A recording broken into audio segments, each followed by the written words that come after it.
ng mga nagbabagang balita. Sobra sa 9.7 milyong halaga ng high-grade marijuana nasamsam ng mga otoridad sa Milaor, Camarines Sur. Suspect, nagtutulak ng marijuana online. Butas-butas na silya at kakulangan sa classroom, sumalubong na hinaing sa balik eskwela ng isang paaralan sa Naga City.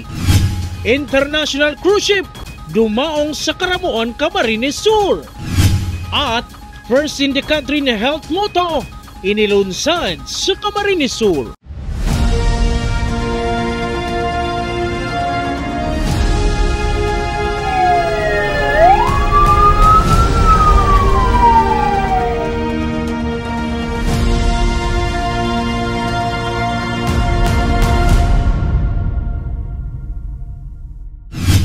Magandang gabi po, narito ang mga may init na balita sa Camarines Sur. Unang araw ng balik eskwela ngunit sira-sirang silya at kulang na classroom ang sumanubong sa ilang estudyante sa isang paaralan sa Naga City. Paaralan gumawa ng makeshift classrooms para sa ilan pang mag-aaral. May ulat si Regine Bue. Summer vacation is over, kaya excited ang mga mag-aaral sa balik eskwela.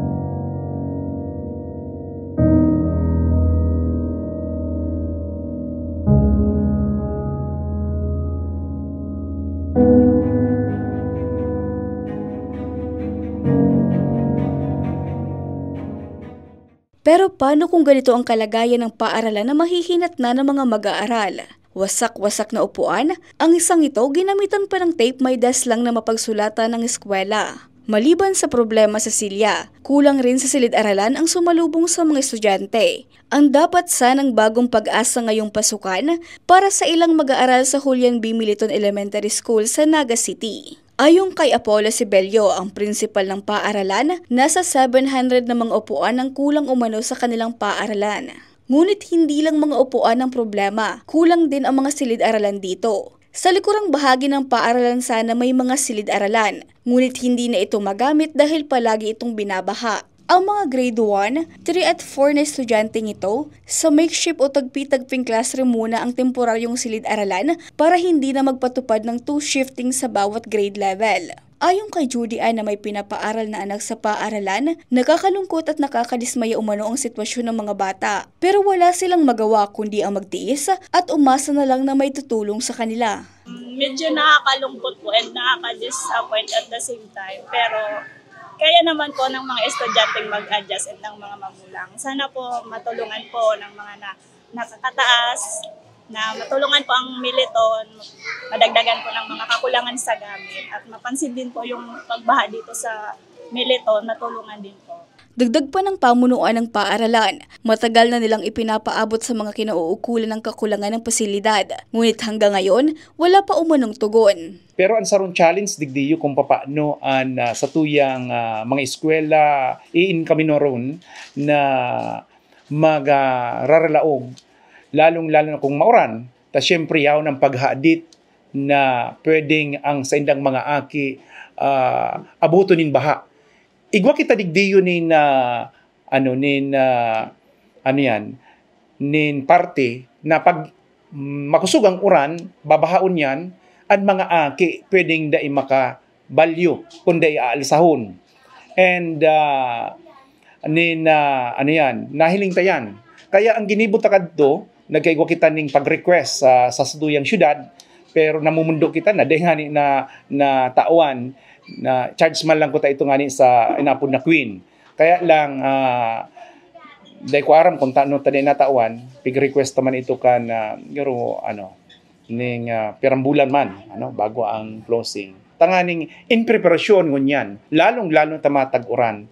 Anyway, tinatawan ngunyan kan nin PTA sa tuyang katabang asin kan eskwelahan kung papaanohon mi ito maaayos. Pero ako po nagtutubod na maayos mi man ito kung dahil man kami matatawan ni support. Umaasa pa rin ang pamunuan, magulang at mga mag-aaral na darating din ng tulong, lalo na ng DepEd at pagbabago para sa kanilang paaralan. Samantala wala pang tugon ng DepEd sa hinaing na naturang paaralan. Regine Boy, CSN.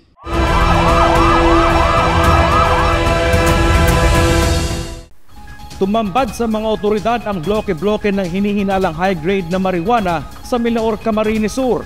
Pagtutulak ng marijuana ng suspect level up gamit ang social media. May ulat si John Amador.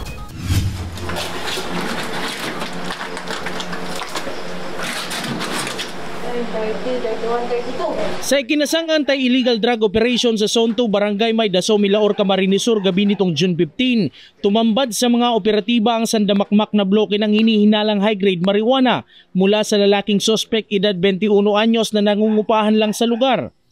Matagal din umanong minanmanan ng mga otoridad ang bawat galaw ng suspect bago ikinasa ang operasyon.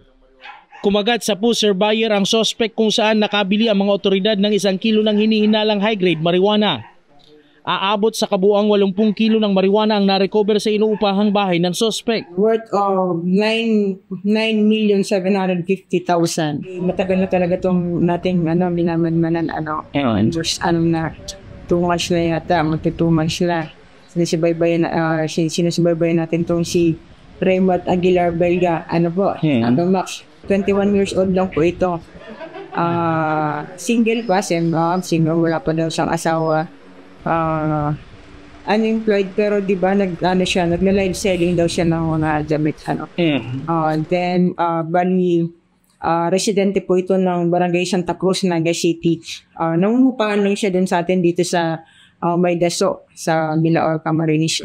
Ayon sa mga otoridad ng Regional Police Drug Enforcement Unit at Milaor Municipal Police Station, nagbibenta din ng vape product na may marijuana content ang suspect at nangyayari ang bintahan online. Pinopost din umano sa social media page ng suspect ang mga kontrabando nito na naging dahilan para matuntun ng mga otoridad ang kanyang tinutuluyan. Hindi mo talaga mahalata na nagbibenta rin pala siya ng ng marijuana. Kasi yun yung cover up cover up story. Yung online selling din siya ng mga damit. Test by mga tayong informants. Siguro kaya na siya yung mga libigay sa atin ng importation regarding sa illegal na gawain itong ating suspect. May product na may flavor ng marijuana. So, kawawa yung mga biktima natin, mga kabataan. Kabilang sa mga nasamsam na mga otoridad sa posisyon ng suspect ang mga kush, Baguio Gold at iba pa na umabot sa halagang 9,750,000 pesos. Samantala, inihahanda na ang kasong kaharapin ng suspect habang nagpapatuloy pa ang investigasyon kung saan pa ang source ng mga high-grade marijuana na nakuha sa kanya. Sa ngayon po sir, hindi pa natin pwede illegal to information na lang. Correct. But definitely hindi pa natin siya nakapunta. I-DTI pa natin sa criminal investigation after kinuha kayo ng case. Para yan pa talaga kasi sa sobrang laki bata pa tong natin, definitely meron pa rin sa likod nitong. Pasado 4:00 naman ng hapon, timbog sa pagbibenta ng illegal na droga ang 2 dayo sa Zone 4A, Balatas, Naga City. Nagkaroon tayo ng bypass operation laban dito kay John Todaso na parking attendant taga Concepcion Pequeña, Naga City. Then isa rin si Joseph Mendores ng Barangay Triangulo. So nag-implement tayo ng bypass operation kahapon dyan sa Zone 4 Balatas, dito po sa area ng Police Station 6. So doon nga sa operation nakakuha tayo ng mga suspected shabu, kaya inaresto po natin sila and nandito na po sila sa ating police station at kasalukuyan nasa kustodiya namin and napaila na po sila ng kaso dito po sa violation ng Section 5 at 11 ng Republic Act 9165. Isa sa mga suspect under probation pa sa parehong kaso at magbabalik kulungan habang unang beses mahuli sa naturang kaso ni Mendones na pawang dayo sa lugar. Tuloy-tuloy pa rin ang monitor ng droga, lalong-lalo na dito sa amin. Actually, ito ang nahuhuli dito at hindi naman mga taga-Balatas. Nakakapagtaka nga at dito nahuhuli sa amin sa barangay na hindi naman mga taga rito. Mayroong mga taga dyan pero siyempre may mga dayo rin, kagaya nitong dalawang suspect natin na dayo lang dito sa area ko. So, ganun naman talaga ang mga drug dealers. Kung saan meron, doon sila pupunta. Kung saan merong items, availability ng mga illegal na droga. So, minsan talagang pumupunta sila sa area. Pabor ang mga lokal na opisyal sa tuloy-tuloy na operasyon ng mga kapulisan sa operasyon kontra illegal na droga. Tuloy-tuloy, lalo po yung aming badak. Sa grupo ng aming badak, tuloy-tuloy po yun. At saka nagkakapagbigay din kami ng mga informasyon, lalo pag may nagsasabi sa amin na mayroon pa rin tatrabaho ng ganun sa amin. Kaya malaking tulong pa rin at nandito pa rin kami para makapagtulong, lalo sa lakad ng PNP. Patuloy lang po ito, aming kampanya sa illegal na droga. Kung kaya ang naming Chief PNP ay ganun rin na talagang sabi niya nga paramihan ng aresto sa mga involved sa criminal activities. Jan Amador, CSN. Isang international cruise ship ang dumaong sa Caramoan, Camarines Sur nitong linggo, June 15. Mga turistang lulan ng cruise ship na pawaw sa ganda ng Caramoan Islands. May ulat si Marge Sereco. Dumaong sa Honongan Cove, Caramoan ang Heritage Adventurer, isang luxury expedition vessel sa ilalim ng Heritage Expeditions nitong linggo, June 15, bilang bahagi ng 19 na araw na Asian Island Odysseys Cruise. Ang naturang biyahe ay nagsimula sa Taipei, Taiwan at magtatapos sa Darwin, Australia, kung saan piling mga nagagandahang isla ang hihintuan nito sa Pilipinas at Indonesia. Kabilang sa naturang mga isla ang Caramoan Island sa Camarines Sur, Polillo Island at Maynila. Umabot sa kabuuang 113 turista at 26 na expedition staff ang bumaba ng barko kung saan mainit itong sinalubong ni Vice Governor Sal Fortuna Jr. sa ngalan ni Governor Luigi at Governor-elect El Rey Villapuerte upang makibahagi sa mga inihandang eco-adventure activities kung saan nahati ang mga bisita sa 3 pangunahing grupo batay sa kanilang napiling aktibidad. Kabilang ang Sojak boat ride at kayaking sa subterranean river at cave exploration, island hopping, snorkeling at program explanation kung saan naranasan ng mga kalahok ang kagandahan ng karagatan at nabigyan din sila ng oryentasyon ukol sa lokal na kultura at kalikasan. At forest trekking mula Kabuntuan hanggang Napla Beach na nagbigay ng pagkakataon sa mga turista na tuklasin ang kabundukan at baybaying bahagi ng Caramoan habang isinusulong ang prinsipyo ng sustainable tourism. Matapos ang aktibidad, sabay-sabay na nagtipon ang lahat ng kalahok para sa isang pananghalian at formal na exchange of plaque of appreciation sa pagitan ng pamunuan ng cruise ship at mga kinatawan ng lokal na pamahalaan bilang pagkilala sa matagumpay na pagtanggap at pakikipagtulungan ng Caramoan bilang host destination. Ang nasabing pagbisita ay isang malaking hakbang sa mas pinalakas na promosyon ng turismo sa rehiyon, partikular na sa Caramoan Peninsula na kilala sa likas nitong kagandahan at mayamang eco-cultural heritage.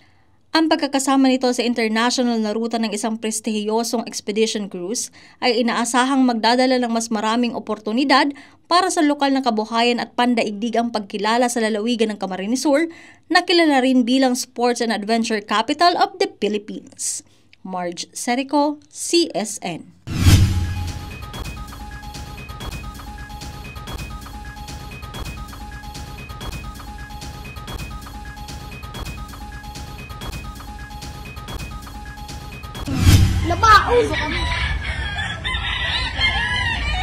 Kuha ang bidong ito nitong Sabado, June 14 sa bahagi ng Barangay Sabang sa Naga City. Makikita sa video ang pagdilim ng kalangitan. Maya-maya pa, makikita ang paglakas ng hangin sa himpapawid, kasabay ang pamumuo ng isang buhawi.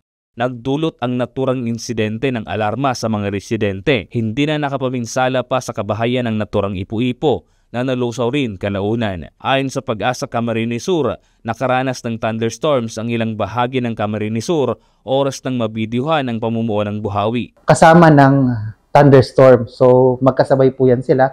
So kapag po nagkaroon ng wind shear o yung kiskisan ng dalawang hangin na air mass, pagpalagay na lang po natin ay nakahawak tayo ng ball pen.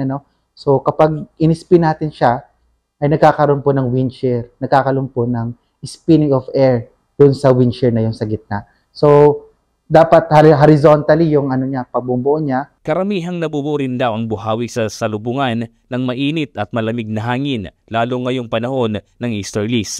Lubhang nakakapinsala rin umano ang dala nitong hangin, maaring maklasify o mahihalin tulad sa dalang hangin ng isang nasa typhoon category na bagyo. So wag po kayong mag-rattle po agad, at saka kung may nakita po kayong masamang panahon ay mas mabuti pong pumasok po kayo sa loob ng inyong bahay, sapagkat ang thunderstorm ay may mga severe winds din po na binibigay at saka mga heavy rainfall. Pwede po rin po magkaroon ng mga lightning strikes. So kapag may mga thunderstorm po talaga tayo na nakikita, ay mas maganda pong nasa loob po tayo ng ating mga tahanan, sapagkat marami pong pwedeng maging mangyari during kapag series of thunderstorm kasi ay mas maraming pwedeng mangyari po. Nick De La Cruz, CSN. Binawian ng buhay ang isang lalaki matapos pagsasaksakin ng kanyang kainuman sa Tinambak, Camarines Sur. Base sa investigasyon ng Tinambak Police, nagiinuman ang biktimang sina alias Jess at suspect na si alias Gimo, 47 anyos. Abang nasa inuman ay nagkaroon umano ng mainit na pagtatalo ang dalawa na humantong sa pananaksak ng suspect sa biktima. Dalawang tama ng saksak sa dibdib ang tinamo ng biktima na naisugod pa sa ospital, ngunit binawian din ng buhay kalaunan. Nasa kustodiya na ng Tinambak Police ang suspect. Kaliwat kanan ang naitalang road crash sa Libmanan, Camarines Sur nitong weekend. 4 sugatan sa magkakahiwalay na aksidente. May ulat si Eli Balbin. Maswerteng galos lang ang tinamo ng tricycle driver matapos itong mabangga ng isang trailer truck sa Andaya Highway, Barangay Tanawan, Lupi, Camarines Sur bandang alas 5:38 ng umaga nitong Sabado, June 14. Ayon sa Bureau of Fire Protection Lupi, patungo sa ng Naga City ang trailer truck, habang patungo naman ang tricycle sa Barangay Kulakling nang hindi mapansin ng trailer truck ang tricycle dahilan para mabangga ito. Sa Barangay Belcruz, Lupi, Camarines Sur, isa ding motorsiklo ang maswerteng nakaligtas matapos itong mawalan ng malay habang nagmamaneho dahilan upang pumailalim ang kanyang motorsiklo sa isang trailer truck bandang alas 5 ng hapon ng parehong araw. Nagpapagaling pa sa Lupi District Hospital ang rider. Ayon sa Lupi Police, pawang nagkaayos na ang mga sangkot sa aksidente. Paalala lang po mula sa BFP Lupi. So dito po sa area namin, madalas po dito ang aksidente. So paalala na lang po sa ating mga motorista na doble ingat po. Kung inaantok, magpahinga po muna. Sa Libmanan, Camarines Sur, sugatan ang 50 anyos na rider matapos itong maaksidente sa Barangay Padlos, Libmanan, Camarines Sur bandang alas 3:30 ng hapon nitong Biyernes, June 13. Ayon sa mga saksi, may kabilisan umano ang takbo ng rider at hinihinalang nakainom. Galing pa umano sa isang okasyon ang rider. Nadamay pa umano ang isang tricycle na nakaparada sa nasabing lugar. Sa Barangay Mambulo Nuevo, duguan ang isang rider matapos itong bumangga sa isang tricycle sa kahabaan ng Maharlika Highway, Barangay Mambulo Nuevo, Libmanan, Camarines Sur ng parehong araw. Mula pa umano sa Naga City ang rider at patungo sa ng Dait, Camarines Norte nang biglang tumawid ang tricycle na sanhi ng salpukan. Nagtamo ng minor injury ang driver at sakay ng tricycle habang malubha namang nasugatan ang rider. Nagdagdag po tayo ng pag-iingat sa atin pong pagmamaneho, lalo na po sa mga motorsiklo, mga single motorcycle, kasi po may mga portion po dyan sa kahabaan ng Maharlika Highway na sakop po ng bayan ng Libmanan na meron po talaga mga medyo sirang daan, merong mga reblocking, lalo na po doon sa mga bibihirang dumaan dito sa area namin, hindi katulad sa ibang lugar na medyo maganda-ganda ang kalsada. Kaya dito po pagpasok po dito sa atin, medyo dagdagan po natin ang pag-iingat. Maliban po doon, siguraduhin po natin na maayos ang kondisyon ng ating mga sasakyan, kondisyon ng ating kalusugan ng mga drivers, kasi ilan po yun sa mga sanhi ng mga aksidente. Samantala, patuloy na nagpapagaling sa Libmanan District Hospital ang mga sangkot sa aksidente. Eli Balbin, CSN. Bago ang pagsisimula ng balik eskwela, may mga umirit at humabol pa sa pamimili ng school supplies sa ilang pamilihan. Balik eskwela Exodus, nagdulot umano ng mabigat na daloy ng trapiko. Narito ang ulat. Dagsa ang mga last-minute shoppers sa iba't ibang pamilihan sa Naga City nitong weekend, bunsod ng pagbubukas ng klase ngayong linggo. Ayon sa ilang negosyante, karamihan sa mga mamimili ay mula pa sa mga kalapit na bayan na dumayo sa Naga dahil sa mas abot kayang presyo at mas maraming pagpipili ang school supplies at uniforme. Dito po kami bumibili ng school supplies sa Naga City since marami pong options and since price po, medyo mababa rin po yung presyo dito. Papayo ko lang po is go out in your comfort zone po. Pick your friends. So, syempre, dapat piliin natin yung friends natin kasi sila rin yung magiging support system natin. Especially sa makakasama natin sila buong school year. Ano po nanay ang mga binakal mong school supplies para sa akin mo po? Na notebook, ballpen, saka mga accessories, bang niya. Ano po, babae po? Kahit simula na ng panibagong school year, inaasahan pang may mangilan-ngilan pa ring mamimili ng mga school supplies ngayong linggo dahil sa pagbubukas ng klase. Nakasanayan ang binibigay ng mga guro sa paaralan ang listahan ng lahat ng kinakailangang gamit sa paaralan ng mga estudyante. Marge Serico, CSN.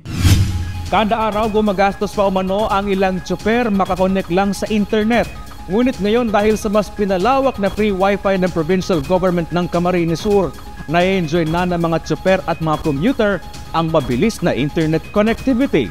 May ulat si Eli Balbin. Upang makagamit ng internet service at makapag-browse sa social media, kailangan pang gumastos ang ilang tsuper at commuter sa libman ng terminal. Umuubos pa ng 50 pesos kada araw ang mga driver para lamang makontak ang mga mahal nila sa buhay gamit ang internet. Kwento ni Kuya Tuper, maggastos nung panahon na wala pang Camsur Wi-Fi sa naturang terminal. Yun, magastos kasi kailangan ko mag-load. Tapos nung may Camsur Wi-Fi na sir, okay na, nakatipid-tipid na ako. Tsaka malakas naman yung signal, kaya okay naman. Ganito rin ang sitwasyon noon ni Tatay Marino na para malibang sa paggamit ng internet ay gumagastos pa para magkaroon ng mobile data. Naglo-load sinda ng 50.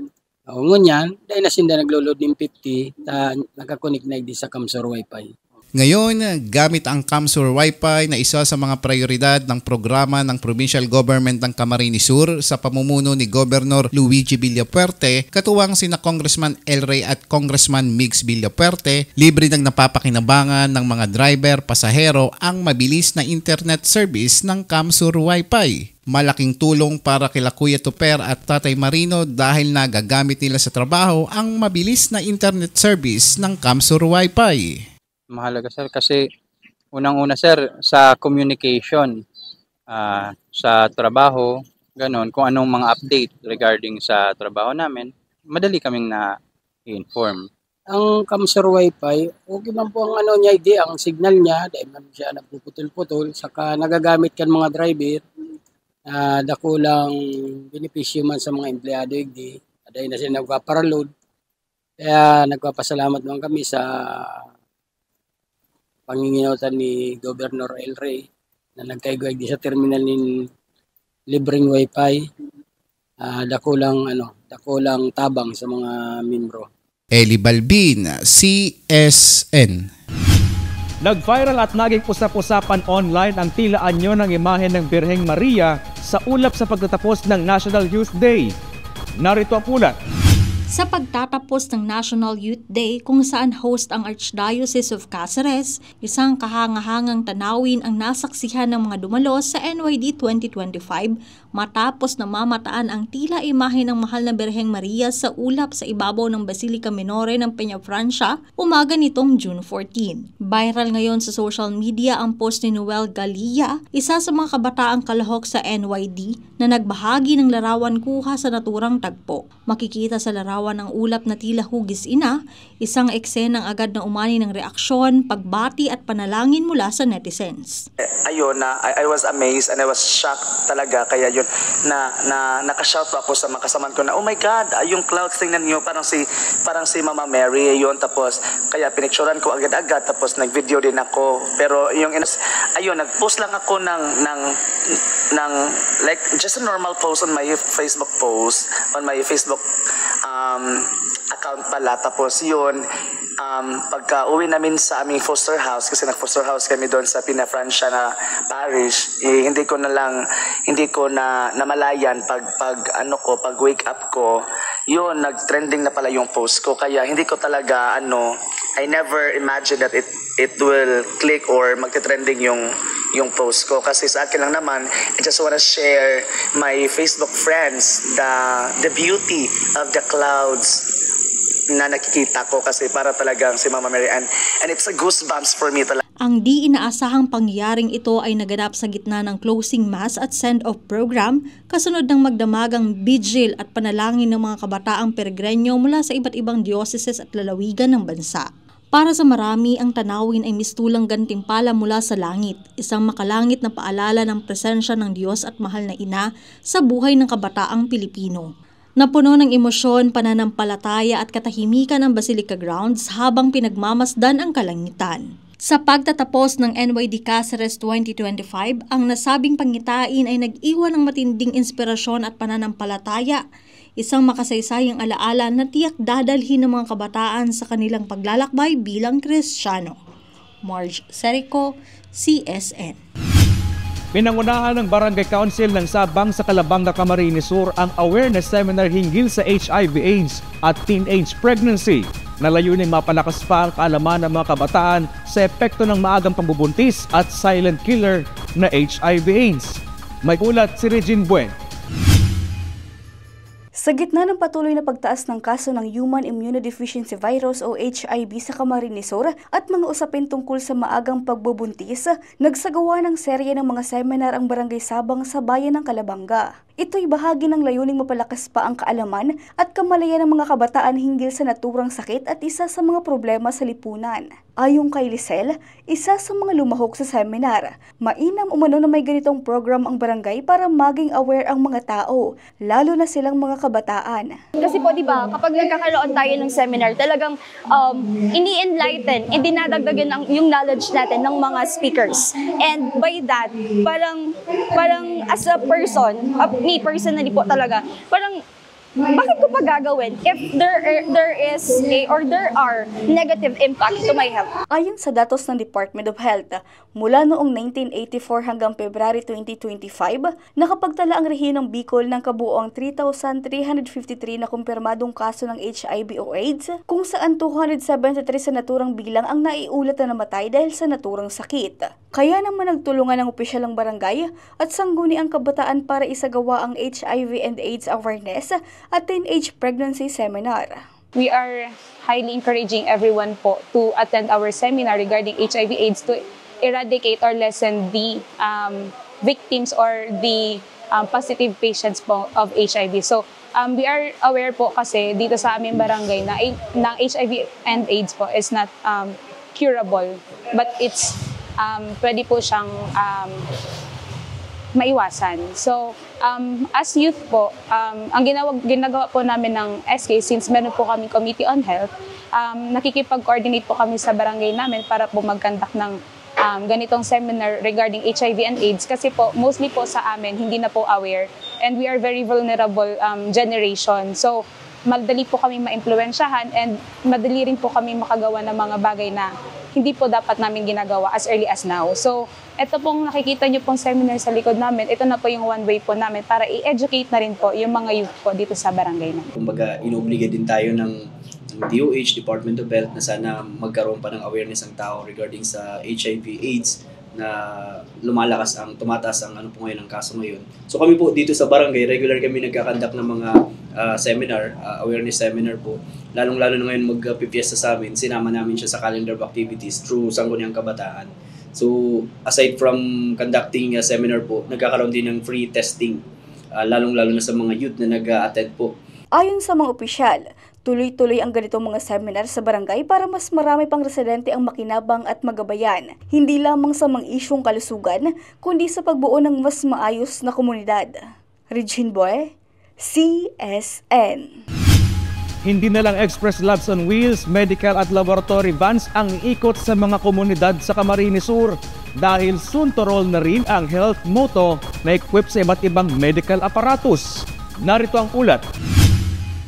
Historic at first in the country sa larangan ng serbisyong medikal ang inilunsad ng pamahalang panlalawigan ng Camarines Sur sa pamamagitan ng kauna-unahang healthcare motto, isang motorsiklong fully equipped para sa mga pangunahing diagnostic at emergency response. Ang naturang healthcare motto ay may kasamang laboratory equipment, pati na rin ang portable ultrasound at x-ray machine na karaniwang matatagpuan lamang sa mga malalaking ospital at diagnostic van. Care motto po is, ang purpose niya po talaga is para makalaog sa mga barangay na sararadit, which is they na kakalaog ining mga trakta like Women's Wellness on Wheels, yung Hospital on Wheels, yung eye clinic, and etc. na mga truck na available kang province. So, ang healthcare motto, siya po ang madumal sa mga sararadit na barangay, so mga far-flung areas na dai kayang abuton kang services na darakula po. Dahil sa laki ng kakayahan nitong makalusot sa makikipot at masusukal na mga daan, inaasahang makakarating ito sa mga liblib at malalayong barangay na hindi naaabot ng mas malaking sasakyang medikal tulad ng hospital on wheels at diagnostic vans. Bukod sa serbisyong medikal, maaari rin itong gamitin bilang ambulansya sa mga emergency situations. Isang mahalagang inobasyon para sa mga komunidad na may limitadong access sa healthcare facilities. Ang healthcare motto po is igo ang ultrasound, igo pong x-ray, chest x-ray, igo po siyang kaibanan na doktor, may mga libreng bulong po, and then may random blood sugar, cholesterol, and uric acid test. And then also po, igo po kitang ENT. Ayon sa pamahalaang panlalawigan, ang proyektong ito ay patunay ng dedikasyon ng Camarines Sur sa pagpapalakas at pagpapalawak ng serbisyong pangkalusugan para sa lahat. Saan mang bahagi ng lalawigan na isa sa mga layunin ni Governor Luigi Villapuerte, Congressman Elroy Villapuerte at Congressman Migs Villapuerte. Samantala, inaasahan na malapit ng umarangkada ang healthcare motto na magbibigay ng serbisyong pangkalusugan sa mga Camarinense, lalo na sa mga malalayong komunidad. Hindi ito ang kauna-unahang first in the country medical service innovation ng CAMSUR dahil nariyan din ang medical, laboratory, optical, express lab on wheels, women's wellness on wheels at marami pang iba. Marge Serico, CSN. At yan ang mga mainit na balita ngayong araw sa Camarines Sur. Kami ang CAMSUR News. Ako po si Chris Novelo. Diyos babalo sa pagtitiwala.